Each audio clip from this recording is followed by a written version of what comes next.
Ulrich Hoffrage is Professor of Organizational Behavior at HEC Lausanne.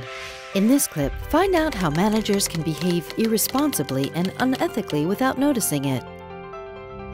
Have you ever been accused for unethical and irresponsible behavior? Managers often have to make decisions in a situation where there's a conflict of interest, and no matter what they will do, someone will come later and accuse them for unethical behavior.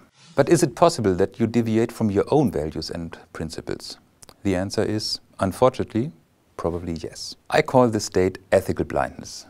People may deviate from their own principles and values without being aware of it. My chapter in this book will address the question, how could ethical blindness evolve? One answer is in tiny little steps. When you as a manager adapt to your environment, you may change slowly, so slowly that you may not be even aware of it. And you may be dragged into a situation where you may at the end wonder, how could I fail to see the ethical dimension of what I've just done?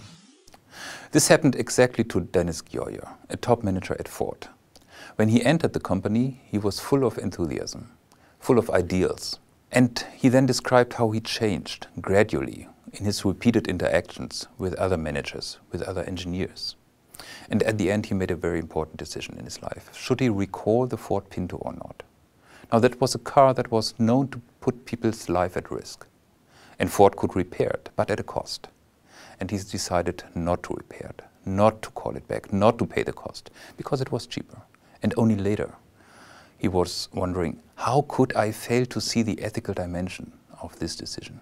You as a manager should take over responsibility and make this world a better place. I hope my chapter in this book will help you in this endeavor so that you become aware of your own blind spots.